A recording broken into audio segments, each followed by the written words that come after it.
Bueno, entonces vamos a pasar a las enfermedades cromosómicas, pero pues primero vamos a ver en qué consisten, cómo se diagnostican, etc. Bien, las alteraciones cromosómicas son parte de la patología genética que es relativamente común. Probablemente los síndromes genéticos más comunes, como el síndrome de Down, tienen un origen cromosómico y se considera que una alteración cromosómica aparece en uno de cada 150 recién nacidos vivos.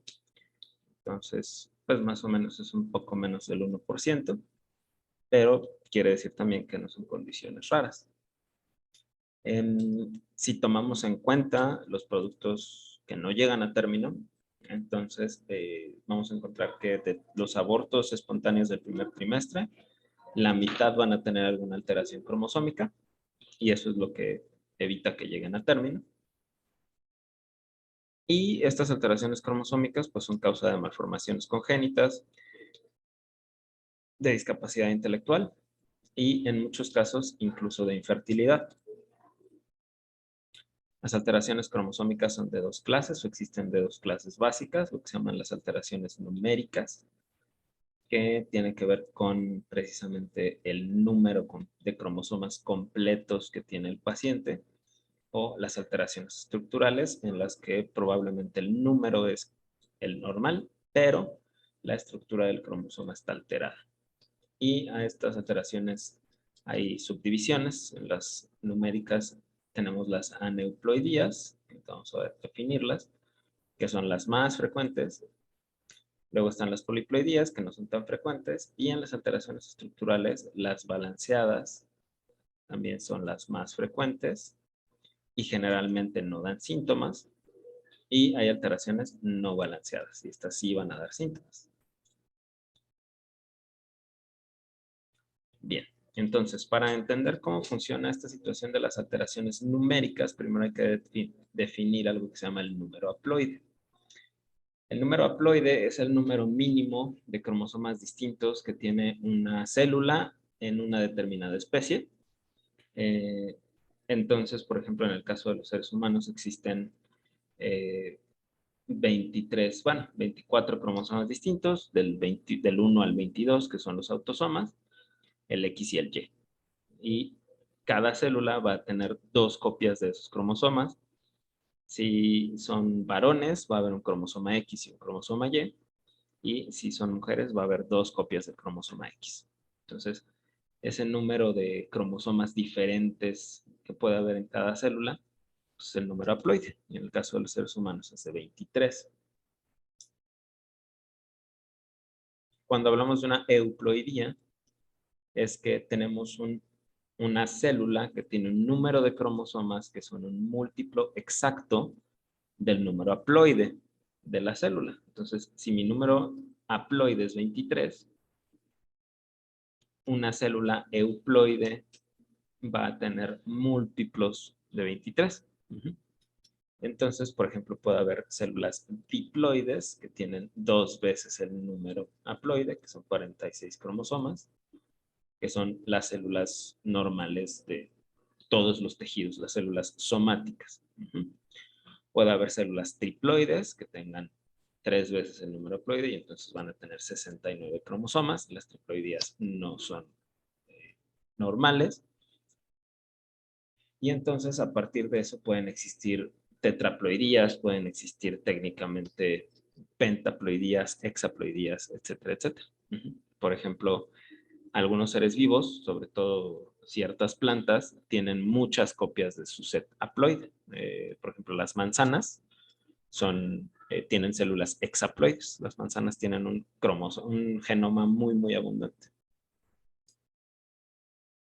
Una aneuploidía es un número de cromosomas que no es un número exacto, un múltiplo exacto del número haploide, por eso es aneuploidía, ausencia de.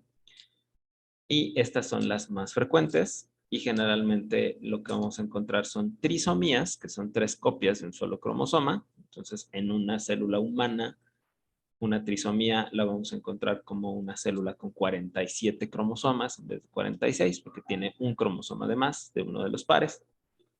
O podemos encontrarnos con monosomías, que son cromosomas que existen solamente en una sola copia. Y entonces esas células tendrían 45 cromosomas, que falta una de las copias, ¿sale? En este caso, las trisomías son mucho más viables que las monosomías. La pérdida de material genético siempre va a ser peor que la duplicación del material genético. Eso es como una regla general.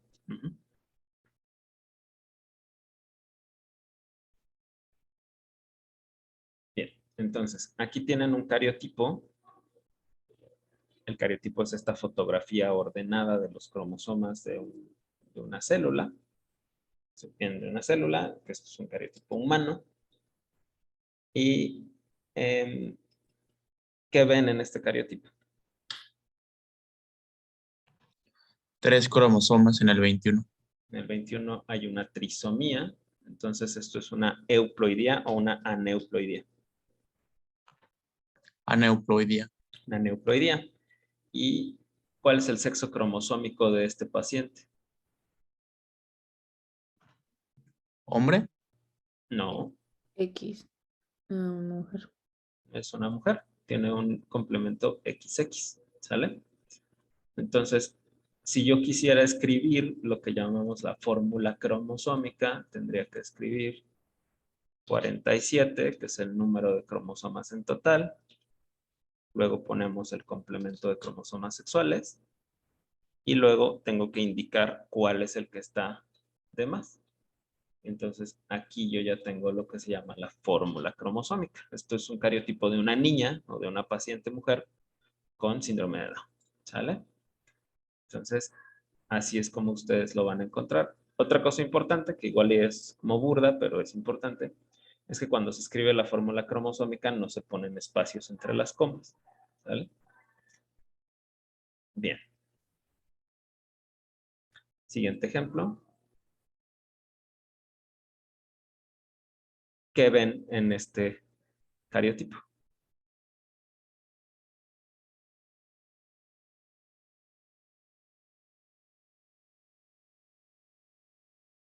La X, ¿Qué tiene la X? que solo hay uno, no hay Y, ni otra X. Ni otra X. Entonces, una monosomía del cromosoma X. Y entonces, si yo quiero escribir la fórmula cromosómica, pues hago lo mismo. Tengo 45 cromosomas y mi complemento de cromosomas sexuales solo es la X. Antiguamente se ponía X0, pero eso ya no se usa. Es incorrecto usar esa nomenclatura porque es una nomenclatura muy viejita. Entonces ya no es correcto utilizarla. Y pues aquí vemos que efectivamente no hay el segundo cromosoma sexual. Bien. Vamos a borrar la fórmula. Siguiente ejemplo. ¿Qué ven en este cariotipo?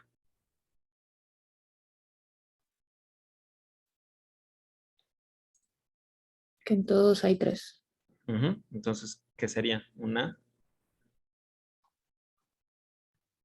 Euploidía. Es una euploidía. Y si son 3, decimos que tiene una.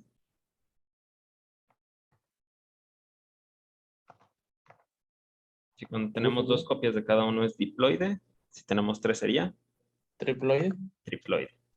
Entonces la fórmula cromosómica de esta célula es 69 y tengo 3 cromosomas X. Entonces pongo mi complemento de cromosomas sexuales, que es triple X. ¿Sale? Este cariotipo, por ejemplo, es muy frecuente en las molas incompletas. Ya lo verán cuando vean la enfermedad trofoblástica gestacional. Ya Bien. lo vimos, doctor. Pues entonces, para que se acuerden. Y, por ejemplo, ¿qué ven en este cariotipo?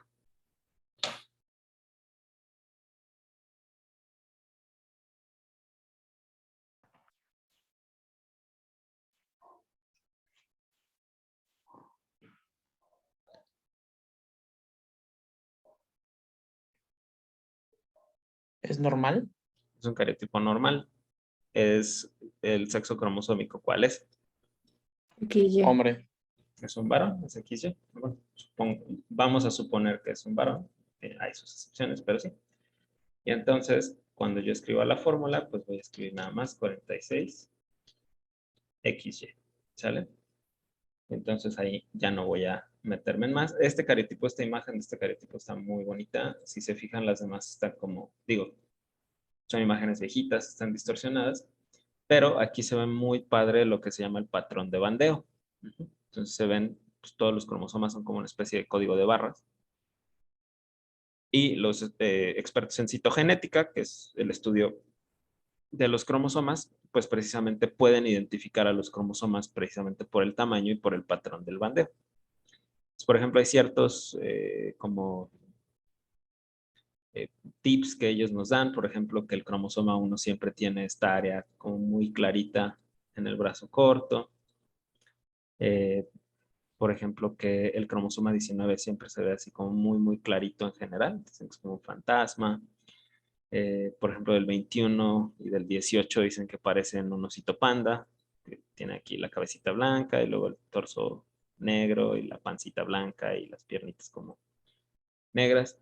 La verdad es que cuando yo entré a la especialidad, pues yo decía, sí, sí, claro que se ve, pero pues la verdad es que son cosas que van ellos agarrando con la maña. Lo importante aquí es que identifiquen las porciones de los cromosomas, la parte del medio, que es esta de aquí, que se ve como una cinturita, es el centrómero. En cada extremo de los cromosomas, aquí, aquí, aquí y aquí, está lo que se llama el telómero, la porción final. Y hacia arriba del centrómero vamos a tener el brazo corto, que le decimos que es P, de petit, y el brazo largo va a ser Q. No es por una cosa en especial, solo porque es después, es la letra que sigue de la P. Y entonces, cuando ustedes vean una coordenada de un cromosoma, que dice, por ejemplo, el sitio donde está el gen de fibrosis quística, está en 7Q 31.2. Entonces, 7Q se refiere al lugar en el cromosoma donde vamos a encontrar ese gen, que es en el brazo largo, aquí. ¿Vale? Y estos números del final, el 3, el 1 y el 2, son lo que llaman la región, que es el primer número. El segundo número se llama banda y el tercer número se llama subbanda. Generalmente con la banda es con la que casi todos se quedan, salvo que sea un citogenetista o nos interese mucho la localización específica. Y entonces esta es la región 1, que está clarita, esta es la región 2, esta es la región 3.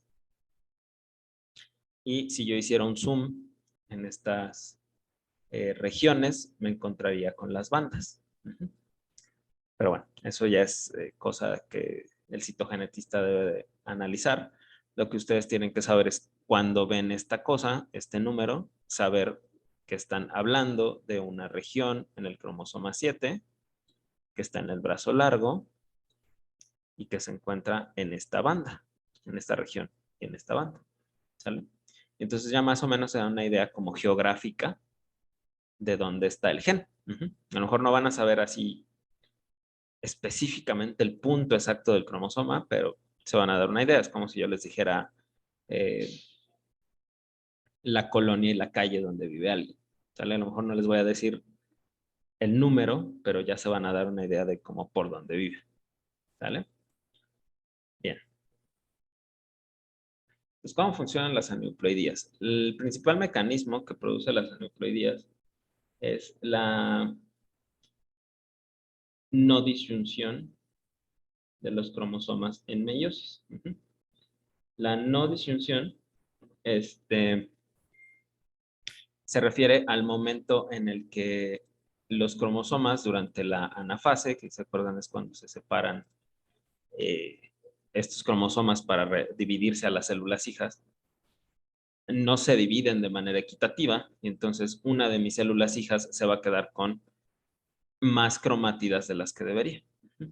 Esto ocurre ya sea en la meiosis 1 o en la meiosis 2, eso sí es independiente, aunque casi siempre ocurre en la meiosis 1.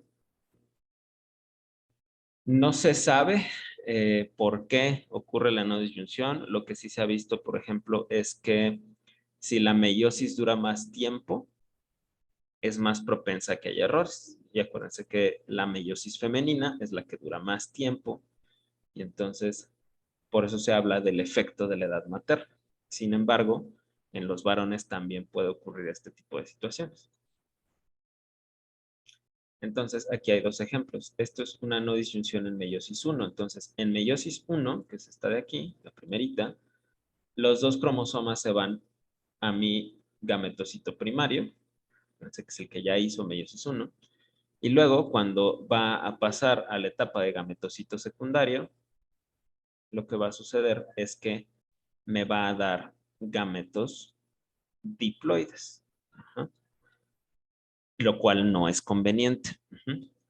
Por el otro lado, como ningún cromosoma se fue a este gametocito, pues este gametocito en realidad me produciría, si es que lo hiciera, gametos nulisómicos o nuliploides, es decir, que no tienen cromosoma. Muchos de estos pues se pierden en realidad.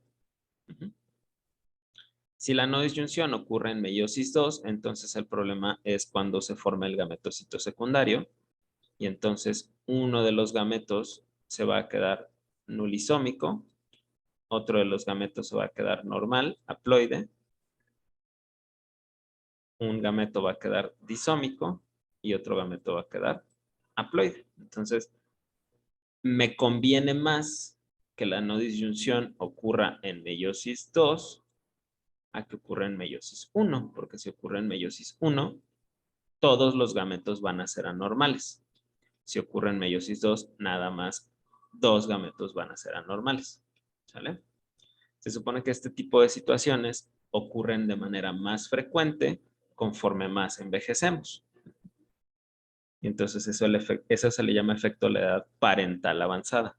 Se ha descrito más en los ositos, y ahorita vamos a ver por qué, pero ocurre en los dos tipos de gametos. Bien. Algo que es importante es que además de que los emparejamientos consanguíneos tienen mayor riesgo de enfermedades recesivas, también existe cierta, o se sabe que es menos probable que la disyunción se haga correctamente en los gametos de personas que son producto de un emparejamiento consanguíneo. Entonces, pues en ese sentido, eso también explicaría por qué se ve esta tasa de mayor cantidad de malformaciones congénitas en parejas consanguíneas. Ahora, hay rearreglos estructurales, que esos ahorita los vamos a ver, y estos lo que pueden hacer es que alteren la expresión de los genes, y entonces por eso provocan la enfermedad. En los gametos humanos, las alteraciones numéricas son más frecuentes en los ocitos de lo que son en los espermatozoides. Sin embargo, fíjense cómo de las alteraciones de los espermatozoides, las alteraciones cromosómicas, 50% son alteraciones numéricas. Entonces, no es como que no pasen los espermas, solo pasa menos. En la mayor parte de los oocitos, el 90% de las alteraciones cromosómicas que tienen los oocitos son numéricas. Entonces, por eso se ha asociado históricamente las alteraciones cromosómicas numéricas a los oocitos, pero el, el decir esto, por así decirlo, puede dar esta concepción errónea de que solamente en los ocitos aparecen las alteraciones numéricas, cosa que no es cierta. ¿Por qué es menos frecuente en los espermatozoides? Porque en los espermatozoides el control de la meiosis es más estricto. Y entonces, al ser un control más estricto, las células que están anormales en su número cromosómico entran más rápidamente o más comúnmente a apoptosis. Entonces, se eliminan más estas células anormales, pero no quiere decir que no existan y no quiere decir que todas entren a apoptosis cuando están anormales. El control de la meiosis femenina es más laxo y entonces por eso es más probable que no haya problema al tener estos gametos aneuploides. Clínicamente existen pocas trisomías completas que son compatibles con la vida. que son las trisomías del cromosoma 13, del 18 y del 21. O sea, pacientes que todas sus células tienen una copia extra del cromosoma 13, del 18 y del 21. Y también las trisomías de los gonosomas, que son los cromosomas sexuales. Entonces, hay pacientes, hay mujeres que tienen XXX, muchas veces no saben que tienen XXX hasta que ya intentan embarazarse, por ejemplo. O hay hombres que son XXY o XYY, etcétera, etcétera.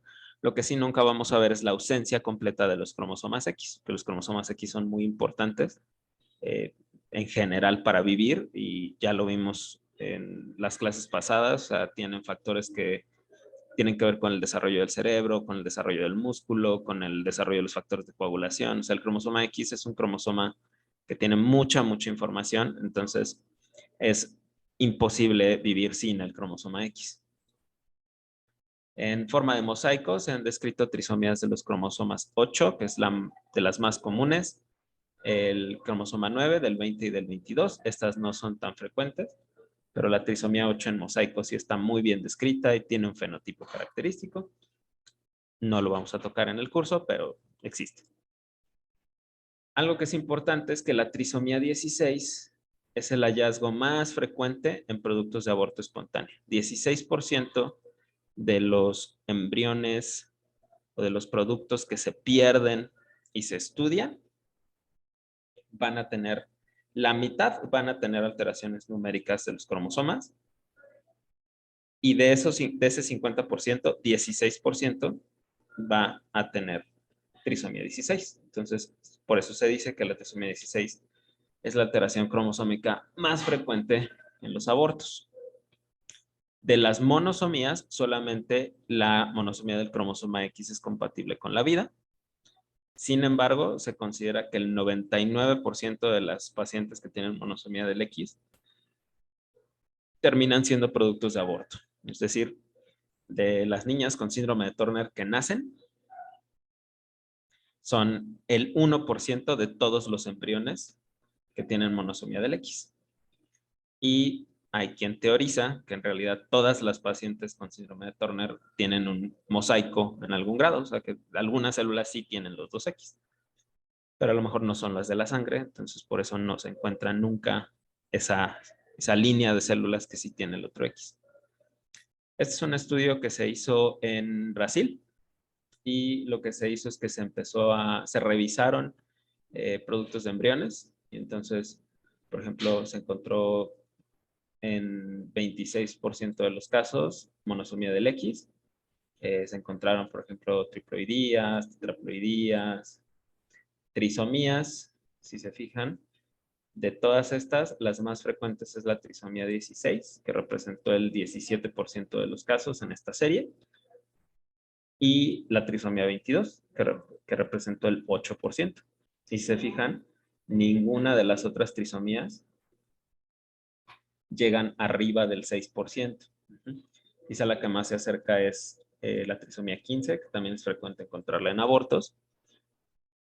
Pero el hecho de que no se encuentren las demás trisomías en los productos de aborto es porque un embrión, por ejemplo, que tiene una trisomía del cromosoma 1, muy probablemente ni siquiera logra implantarse, ¿sale? Entonces, pues por eso no se encuentran ni siquiera en productos de aborto. Y los autores nos muestran que hay, por ejemplo, alteraciones complejas, por ejemplo, una trisomía del cromosoma 13 con una trisomía del 15, trisomía del 21 con el 22, etcétera, etcétera. Alteraciones cromosómicas estructurales un poco más complejas, que ya veremos más adelante. Pero el asunto es que muchos productos de aborto van a tener un trastorno cromosómico. Bien. Ahora, ¿cómo se generan las poliploidías? Que es, generalmente esto lo ven cuando hablan de enfermedad trofoblástica gestacional.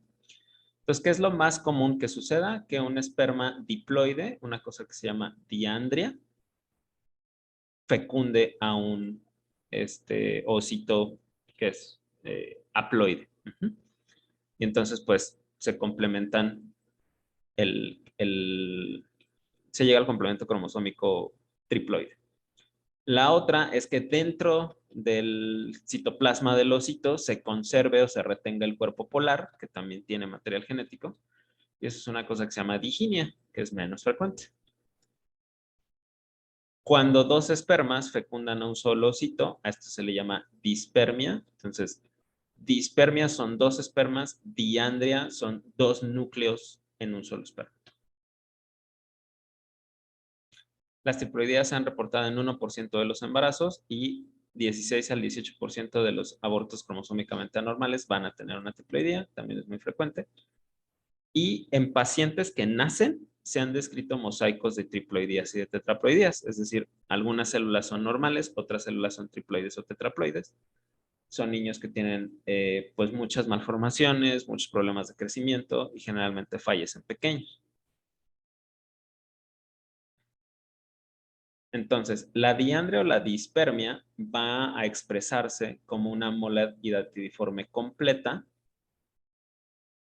o una mola parcial con un producto de peso y talla normal. ¿Por qué? Porque los cromosomas masculinos tienden a expresarse más en la placenta, aparentemente. Estos pacientes pueden tener microcefalia. Por el otro lado, el problema fue diginia.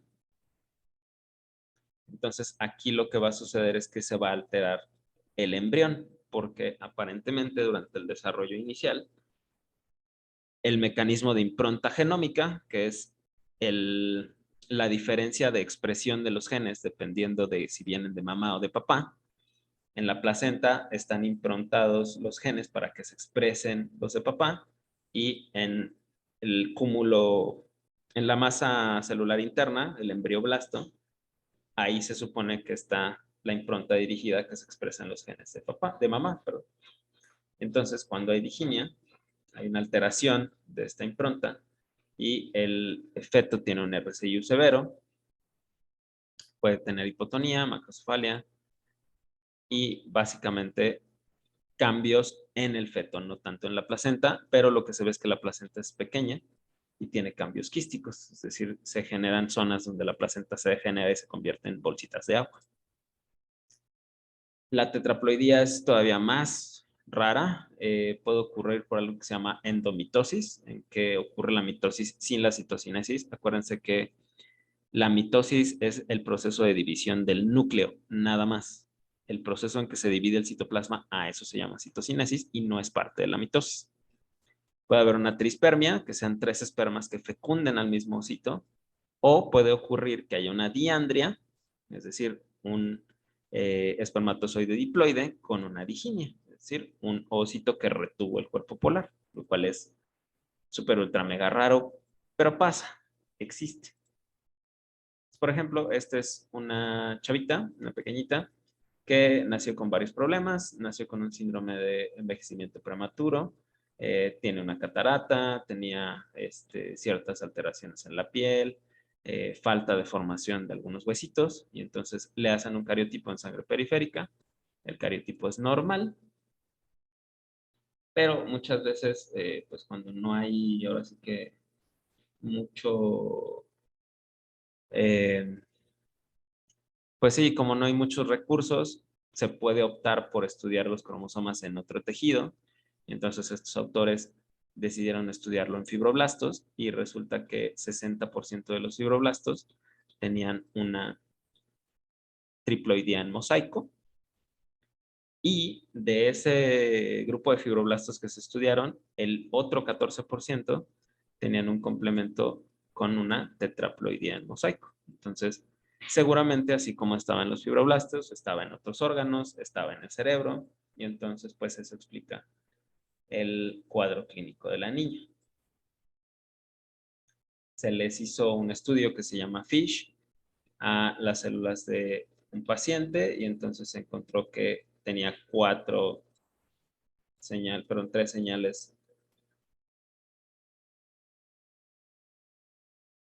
de los cromosomas sexuales y entonces pues, se confirmó que había una triploidía en este caso y aquí se encontraron 4 señales que son las otras células y esas son la tetraploidía. ¿Vale? Este es otro caso que se reportó en el American Journal of Medical Genetics.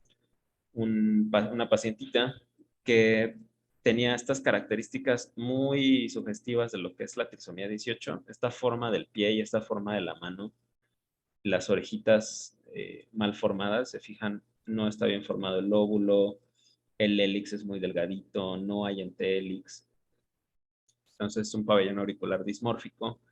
Este pie que se le llama pie en mecedora porque tiene esta forma como curva, como de la pata de las mecedoras. Y esta forma de tener las manos como engarruñadas, en que el segundo dedo se posa sobre el tercero, es muy característico de la trisomía 18. Y entonces se le tomó el cariotipo a esta paciente para corroborar el diagnóstico de trisomía 18 y se encontraron con esto. Esta paciente tenía una tetraploidía y aparte tenía la trisomía 18. Y entonces, en realidad, la niña era un mosaico. Tenía una tetraploidía con sus cromosomas 18 extra correspondientes y tenía algunas células con una trisomía 18 común, por así decirlo. ¿Sale? Entonces, sí existen estos casos. Son ultra mega raros, pero existen. Bien. Ahora las alteraciones estructurales. Doctor, Mándeme. entonces, ¿como un mosaico es cuando hay más de una alteración o cómo? No, un mosaico es cuando tiene usted dos líneas celulares distintas. Es decir, por ejemplo, hay pacientes con síndrome de Turner que tienen una línea celular anormal, la de 45X, y aparte tienen una línea celular normal. Entonces, esto es un mosaico. Unas células tienen la alteración y otras células no la tienen. O, como usted dice, puede ser que una línea celular tenga una alteración, por ejemplo esta que tiene la trisomía 18, y otra línea celular tenga otra alteración diferente. Entonces, ese es otro tipo de mosaico. El asunto para definir el mosaico es un paciente que tiene líneas celulares con complementos cromosómicos distintos. Entonces pueden ser complementos anormales con una línea de células normales o pueden ser complementos todos anormales. ¿Sale? Sí, doctor, gracias. Sale. Bien. Doctor, Mándeme. entonces, por ejemplo, puede haber células que tengan, por ejemplo, una trisomía 21, pero que Ajá. también haya células que sean normales. Es correcto. Sí. Muchos pacientes con trisomía 21 son mosaicos. Y Pero entonces se podría decir que, por ejemplo, ellos expresan menos rasgos de síndrome de Down o algo así. no, no. De hecho, por ejemplo, en el caso del síndrome de Down, todos los niños con... El diagnóstico de síndrome de Down se hace de manera clínica, como vamos a ver. Entonces, para lo que sirve el hacerles el cariotipo es para darles el asesoramiento genético. Entonces, si yo veo que un chiquitín con síndrome de Down tiene un mosaicismo, lo que yo estoy entendiendo, lo que yo sé a partir de ese resultado, es que esta línea de células trisómicas se generaron en el embrión, no vienen de un ovocito y no vienen de un espermatozoide. Se generaron cuando el embrión se estaba dividiendo. Cosa diferente a cuando yo encuentro que todas las células de ese niño con síndrome de Down tienen la trisomía. Y entonces el riesgo de que una familia que tuvo un niño con trisomía 21 por mosaicismo vuelva a tener un hijo con trisomía 21 es muy, muy bajita. No podemos decir que es cero porque nada es cero, pero es mucho más bajita que el riesgo que tiene una familia que ya tuvo un niño con síndrome de Down, que es una trisomía que se dice completa o trisomía que se dice regular, es decir, todas las células tienen trisomía 21.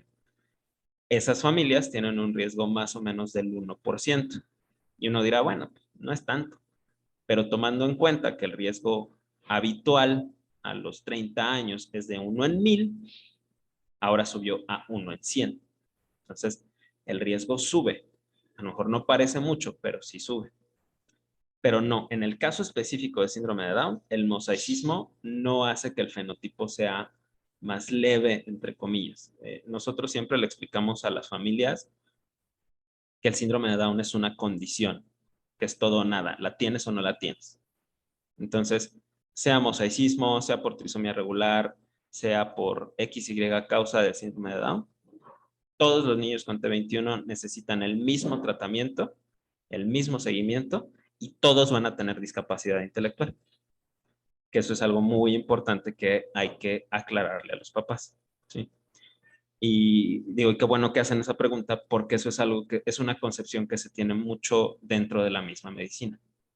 Y entonces, nos han llegado pacientes con trisomía 21 que el pediatra les dice así como que no, pues es que Juanito está muy bien, seguramente tiene un mosaico. Y y no.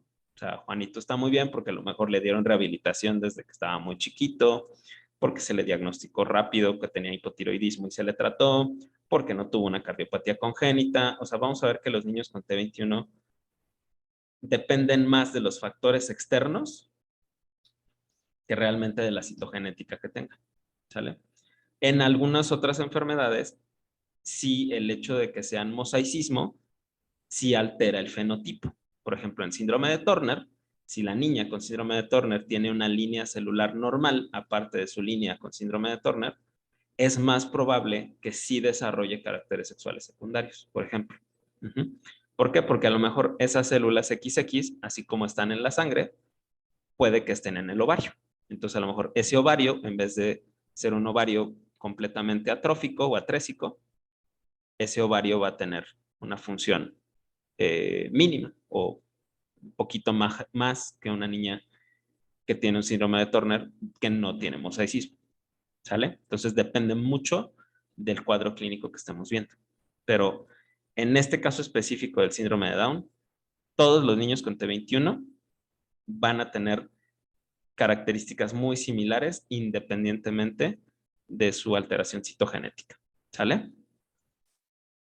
Muchas gracias, doctor. De nada. Bien. Entonces, los rearreglos cromosómicos ya son alteraciones estructurales. Ajá.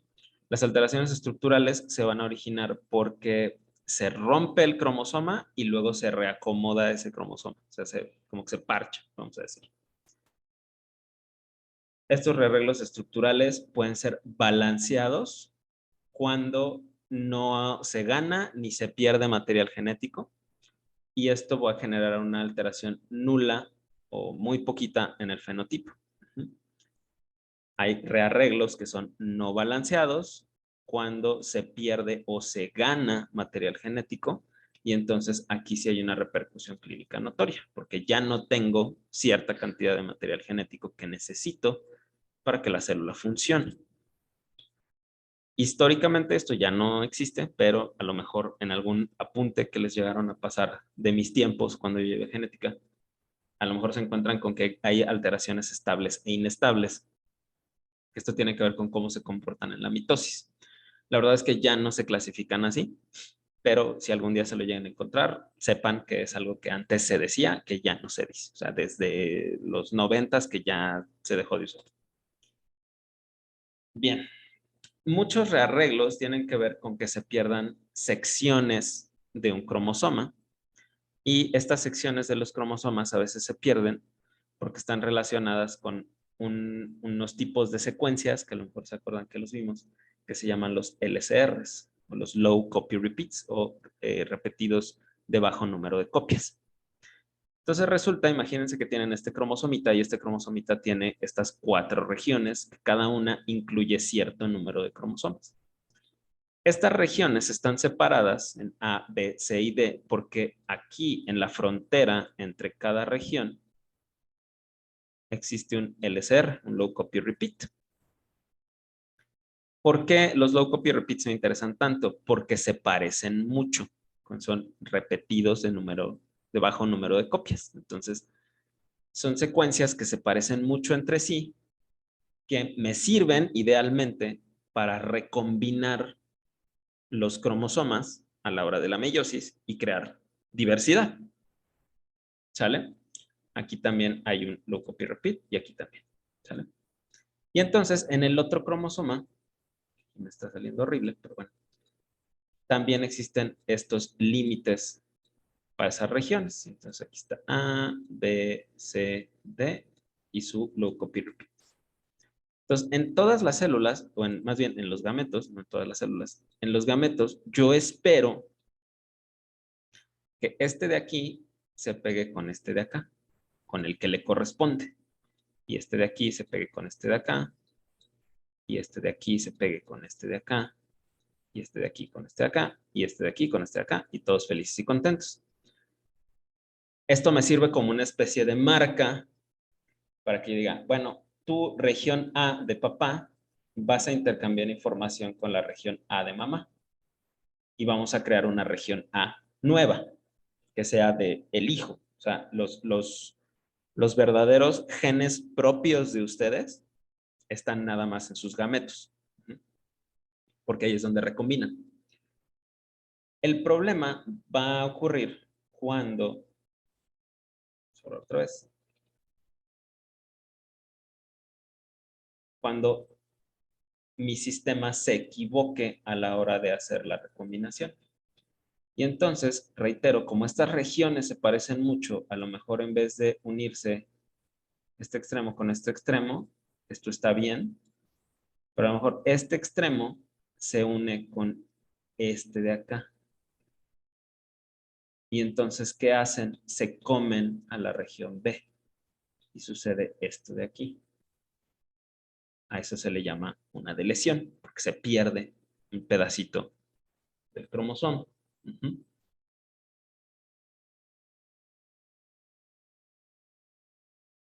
¿Vale?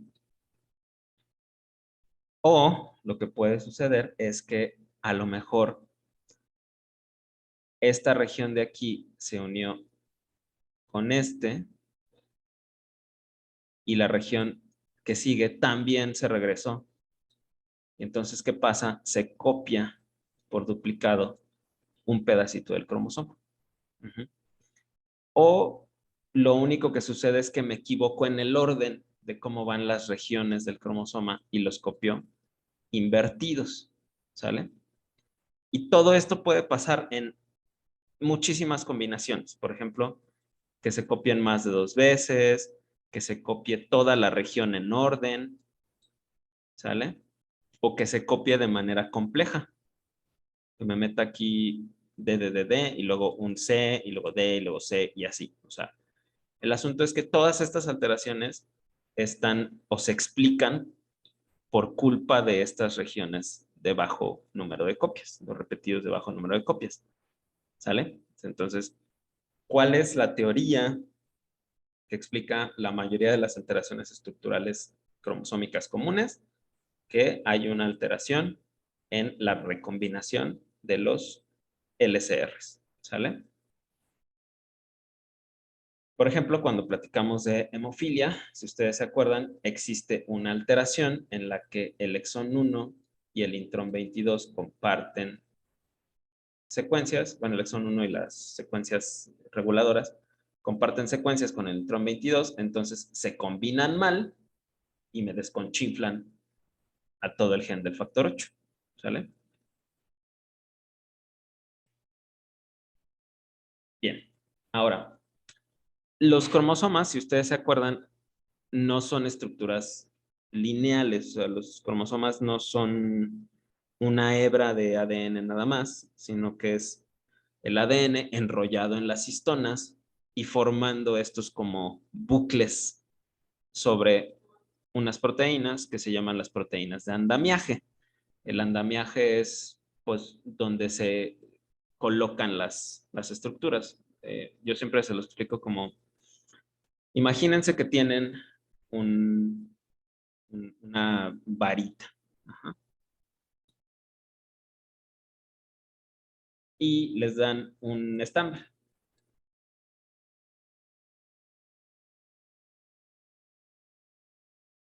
¿Sale? Y entonces la persona que les da el estambre les dice, ¿sabes qué? Necesito que acomodes todo este estambre en un espacio del tamaño de esta varita. ¿Vale? Y entonces, a lo mejor lo que a ustedes se les ocurre es decir, ok, pues necesito que el estambre ocupe menos espacio. No me dijeron que no puedo hacer o que sí puedo hacer. Y entonces su mente inteligente se acuerda de cómo el sistema nervioso acomoda la corteza cerebral, cómo acomodamos el intestino y dicen, el secreto es plegar. Y entonces lo que hacen es que empiezan a hacer, con su estambre, empiezan a hacer estos como bucles y entonces ya se ahorran espacio. ¿Vale? Lo mismo hacen los cromosomas sobre las proteínas de endomier. El problema es que estos bucles son sitios donde el cromosoma se puede romper. ¿Sale? Sobre todo si son zonas donde hay secuencias AT muy abundantes. Esos sitios donde hay muchas secuencias AT se llaman en citogenética los sitios frágiles. Cuando veamos el síndrome del cromosoma X frágil, vamos a platicar un poco de qué se refieren con eso de los sitios frágiles, que tiene que ver con cómo se ve el cromosoma, pues. Pero bueno, el asunto es que en esos sitios frágiles el cromosoma se puede romper.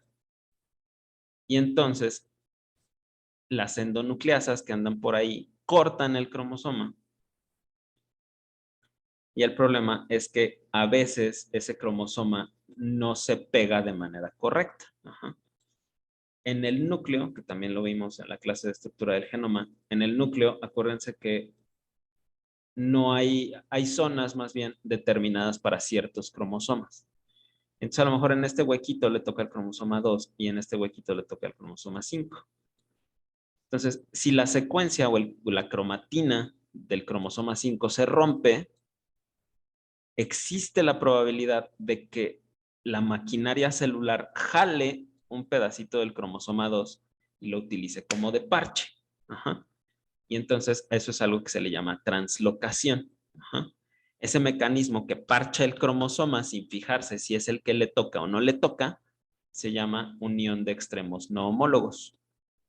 Es no homólogo porque no son los cromosomas que se corresponden, ¿sale? Entonces, para hacerlo todavía más simple, imagínense que ustedes tienen un montón de plumas regadas en su escritorio,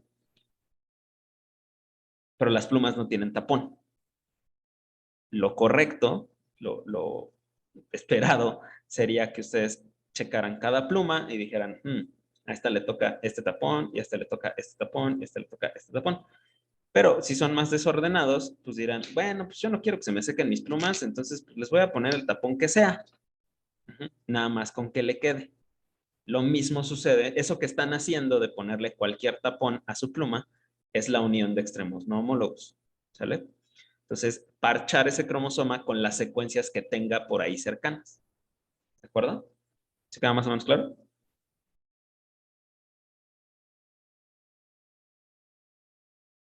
Sí, doctor. Sí, doctor. Vale. Entonces, a esta situación genera un tipo de alteración que se llama translocación. Bien. Las alteraciones estructurales es más frecuente que ocurran en la meiosis paterna o en la de los espermatozoides. Esto es más probable porque los cromosomas, o más bien los gametos masculinos generan más actividades mitóticas. ¿Sí? Acuérdense que los varones podemos generar mitosis con las espermatogonias, cosa que las mujeres ya no pueden hacer. Acuérdense que en la vida embrionaria todas las ogonias se comprometen a la meiosis. Los varones no. Entonces, como yo estoy generando muchísimas células por mitosis todos los días, es muy probable que entre esas mitosis ocurra un error en la estructura del cromosoma y en las meiosis se mantenga. Por ejemplo, las de lesiones terminales del brazo corto del cromosoma 1, que dan un síndrome conocido que se llama el síndrome de lesión del cromosoma 1P, y el 90% de las translocaciones que les conocen como robertsonianas, que vamos a ver más adelante, son de origen materno, por ejemplo. ¿Sale? Pero la gran mayoría de las demás, casi todas son del hombre. Algunas que tienen como un origen 50-50 son las que provocan el síndrome de Williams y el síndrome velocardiofacial. Este no lo vamos a tocar, pero este sí, porque es muy frecuente. Bien. Ahora, ¿cómo se detectan las anormalidades de los cromosomas? Algo que es muy importante es que el cariotipo es un estudio que para algunas cosas es muy bueno, como por ejemplo para ver translocaciones, pero para otras cosas es muy malo. ¿Por qué? Porque depende de la resolución, de qué tanto puede ver, ¿sale? Si yo les pidiera que voltearan al cielo y me dijeran, ¿dónde está Júpiter? Es muy probable que ustedes no me van a poder decir, a menos de que tengan ahí un astrolabio o lo que sea, porque la resolución de sus ojos no les permite ver hasta allá. Lo mismo sucede con el cariotipo. Si yo quiero ver cosas muy pequeñitas en los cromosomas, no lo voy a poder ver porque el cariotipo, perdón, es un estudio que se hace con microscopía óptica. Es como si yo les pidiera ver podocitos en una biopsia de riñón teñida nada más con hematoxilina y eosina. No vamos a ver los podocitos aunque nos acerquemos con el lente de inmersión, ¿sale? Entonces, el cariotipo convencional detecta pérdidas o ganancias cromosómicas de entre 3 a 5 megabases, o sea, 5 millones de pares de bases, ¿sale? Si se acuerdan, la clase pasada, por ejemplo, perdón, hace 2 clases que hablamos de la distrofina es el gen más grande del genoma y mide 2.2 megabases. Entonces, claro que no, nunca un cariotipo va a poder ver la zona específica donde está la distrofina, ¿sale? Entonces, esa es otra cosa que necesito que se queden en su cabecita. Los cariotipos no ven genes, ¿sí? Porque hay mucha gente que todavía cree eso. No, los cariotipos no ven genes, ven cromosomas, fin. Ven bandas, si quieren. El uso de FISH, que es una técnica que vamos a ver un poco más adelante, que es una hibridación in situ, que se le llama, y el cariotipo de 24 colores aumenta la tasa de detección de estas anormalidades. Ahorita les enseño un cariotipo de 24 colores. Y una técnica que ahorita es la mejor para detectar alteraciones en los cromosomas es una técnica que se llama de microarreglos. Esta me va a detectar hasta el 40% de los pacientes que tienen fenotipo anormal, pero cariotipo normal. Es decir, es un niño o una niña o una persona que le tomé un cariotipo porque tiene malformaciones congénitas o porque tiene XYZ. Tiene estas alteraciones, le pido un cariotipo y el cariotipo está normal. Pero si yo a ese paciente le hago un microarreglo, 4 de cada 10 sí van a tener una alteración en alguno de los cromosomas. El problema es que el cariotipo no es lo suficientemente potente, por así decirlo, para detectar esas alteraciones. ¿Sale? El estudio de microarreglo es un estudio molecular, tiene mejor resolución. Pues, por ejemplo, este es un cariotipo que parece estar normal, si se fijan. Tiene aquí está mal acomodado, tiene aquí el X, tiene aquí el Y. La razón por la que está el X aquí es porque el X pertenece a este grupito de cromosomas del 6 al 12. O sea, por tamaño debería de ir aquí. Pero pues siempre se pone al final. Y el Y pues, siempre va al final porque es el más chiquito. Y entonces aquí lo único que estamos viendo es que este cromosoma 18 se ve más grande de lo habitual. Este es el tamaño habitual del cromosoma 18. Híjole, pues no me gusta cómo se ve. Y entonces a este estudio se le hizo un cariotipo de 24 colores que lo que hace es que pinta cada cromosoma, cada secuencia específica de los cromosomas de un color. Y entonces aquí estoy viendo que el cromosoma 5, que no me había percatado tanto, pero sí se ve más chiquito en esta foto, el cromosoma 5 le pasó material al cromosoma 18. ¿Sale? Eso es una translocación o una inserción de material del cromosoma 5 al cromosoma 18. Entonces, el cariotipo de 24 colores en sus tiempos fue muy útil para esas situaciones. Pero la verdad es que es muy caro hacerlo y ya casi nadie lo hace. Porque ya existen los microarreglos. Los microarreglos son mucho mejores. Lo veremos más adelante. Bien. Ahora, cuando se detecta la anormalidad estructural, los papás del probando, del propósito, que también se le llama así al paciente que consulta, se deben de someter a un estudio citogenético, es decir, se les tiene que hacer un cariotipo también. Si ninguno es portador de un rearreglo cromosómico, es decir, el niño tiene ese rearreglo, pero los papás no, hay que considerar que el rearreglo sea de novo, que es la gran mayoría de los casos, o sea, que surgió en el bebé, que existe un caso de no paternidad, es decir, el papá no es el papá. La mamá, claro que es la mamá siempre sabe de quién son sus hijos, el papá solo lo supone.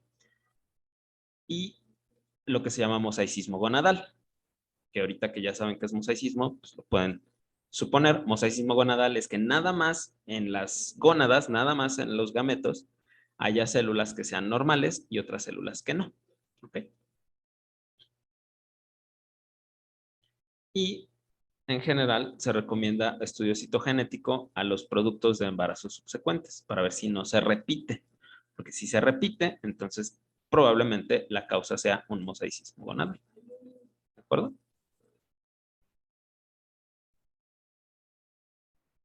Ok. Bueno, es una cosa. Dale, vale. ¿Dudas o preguntas hasta aquí?